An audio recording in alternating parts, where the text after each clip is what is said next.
പരിത്രാണകേനാമീശോ പോരുക. മമ മാനസപ്പൂവാടിൽ പോരുക. ദിവ്യ സ്നേഹാഗ്നി വീശി എന്നിൽ വാഴുക.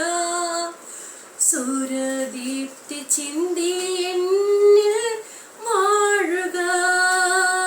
പരിത്രാണകേന ഈ